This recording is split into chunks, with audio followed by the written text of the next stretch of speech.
Well, hey there everyone, it's Laurel Beard here today with a fun video using some new color bursts and some fun new techniques. And I am going to be introducing these new wonderful color bursts to you and making a whole bunch of cards. So let's get right to it. These are the color bursts. This is the Carnivale collection. It is a collaboration between Catherine Pooler and Ken Oliver. Thought it'd be fun to just swatch them out. So we're going to go in with the different colors here. You've got a red, yellow, and green, and blue. And these are all the same colors as her ink. So they're fantastic. So we have Samba, Limoncello, Mardi Gras, and suede shoes. And then she has two liquid bursts, and they are filled with shimmer in the red and yellow color. You can see how shimmery they are. They're absolutely stunning. So these powders are incredibly powerful. So they're concentrated, very pigmented. You don't need to add a lot, but I'm just going to show you how one color bursts with a whole bunch of different colors. So this is the Mardi Gras color burst, and I just tapped a little bit of powder out there over a new stencil that's new to the shop, and I just am spraying on some water, and I want you to look at all the different colors that appeared here just from that one color. I just always am amazed by the results that you get. So I'm going to take the leftover color that's on that stencil and just place that stencil down on a piece of watercolor cardstock, add a little bit more water and see if I can get a second print out of that, and I did. Just take a look at the colors you got just from that one green color burst. There's purples, there's blues, there's yellows. It's just so pretty. So I basically took those two panels and combined them and turned them into this card, just using the one green Mardi Gras color burst. I also wanted to show you that you can do color mixing with your color burst powders if you wanted to. So I'm going to add the liquid Samba and Limoncello. Those are the red and the yellow. I'm going to add those together to make a beautiful orange color. And because this is the liquid bursts, it's really going to be beautiful and shiny. So I'm mixing those two colors together and I'm just painting them on to a beautiful floral image, also new to the shop. Everything I'm using will be linked below in the description for you. So this is all from catherinepooler.com. And then I'm going to add a little bit of the powder, the blue, which is suede shoes. And then I'm going to activate it all by spritzing it with just some regular water.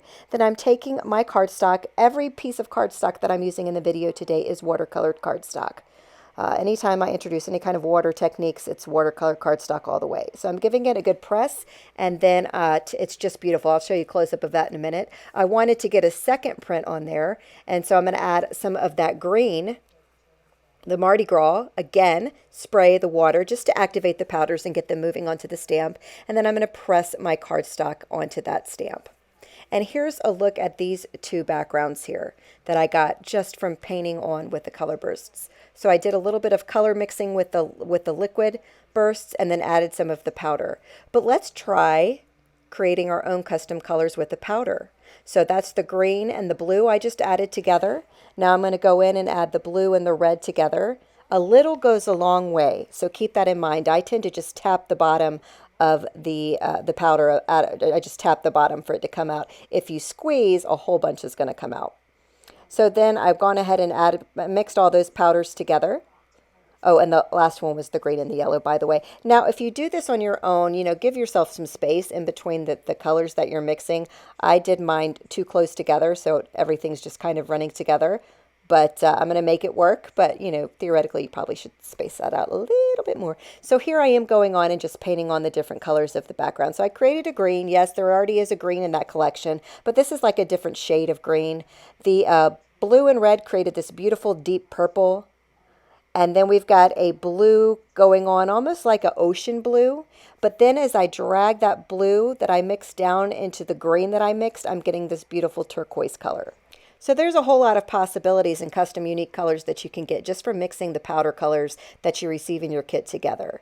So once I get all these different colors laid down, I am going to spritz that panel with water, and it just kind of blends the colors more together so I don't have such harsh lines in between the difference of colors. And I'm going to set that aside and let the water do its thing. And then I'm going to add a little bit more water to all of the color that was there on my mat, and then I'm pressing some cardstock onto that. And this panel actually is going to turn out to be my favorite one. I am going to show you a close-up in just a minute. And here I'm going in and just doing some swiping. I hate to to, waste any beautiful color that's down on my surface. So here I'm going to move it around. I'm going to liberally apply some water and just kind of move it around, get some drip marks going. This one I'm going to add some huge, huge, huge water droplets. I always love adding water after I add the color burst because the water kind of blends it for me and makes it so, so beautiful. So here is a look at what we did. Here's the first one, the second one, and the third one. And here's kind of a look at the swatch panel. And I have all kinds of still shots for you up on the blog if you want to take a look at those if I'm moving a little too fast. And now here's all of the backgrounds that I created. Most of them were created on camera, but you are seeing a couple that I created off camera. And I'm going to turn those into cards. So this one is one that I used with a die cut that's new to the shop as well. And all I did was place my die down and then paint on some of the color bursts through the die. So I almost treated the die like a stencil, if you will. And that's how I got that. And that was the Samba and the yellow liquid. So that's really shiny. I'm going to make a huge boo-boo here. Can you see what it is? Because I can totally see it. I started stamping it. My sentiment was upside down. But since I had already tapped the stamp to my card base there, I had a black smudge on there. So I had to roll with it. So I'm basically taking what I was going to do as far as the sentiment that I was going to put at the bottom of the card, and I've had to wing it and put it up towards the top of the card. Now, I have no excuse for that. I'm using a Misty. I could have looked right through it and saw that my sentiment was upside down, but I didn't, so, oh gosh. So I found this beautiful washi tape I thought would look good at the bottom of the card just to kind of ground it, since that really wasn't where I was supposed to be stamping my sentiment, but I thought it ended up looking pretty good. So the only people who are going to know that I made the mistake is you guys. All right, so here's all these fun backgrounds I created. There's 3 backgrounds I created with the color mixing. So what I'm going to do here is do some heat embossing on those backgrounds. And again, I'm using this new stamp set from the shop. I will link to everything I'm using below, the names and the whole shebang in the description. This is my Wow embossing pad. I do love this embossing pad because I have longer to work with. It's a slow drying embossing pad, so I like that. And I also noticed that I had a stamp stuck to my Misty when I was I'm gonna pretend you didn't see that. Maybe you didn't and you have absolutely no idea what I'm talking about. Cool, let's roll with that. So I'm doing some heat embossing here. This is a little bit of partial heat embossing because I didn't ink up the entire floral sentiment. This time I inked up the floral sentiment. I'm stamping again right over the background there, and I will sprinkle on the same color embossing powder again. And this time I did the full stamping, so we'll get the full design here, the floral design. So I used just a piece of scratch paper to kind of catch all of my embossing powder, and then I funnel it back in, so I'm not wasting anything or taking too much time. I don't buy separate tools, funneling, embossing tools. I find my scratch paper works just fine. I am using all Wow embossing powder today, by the way. They are my go-to for embossing powders. And they also have that awesome embossing ink pad. I'm just saying.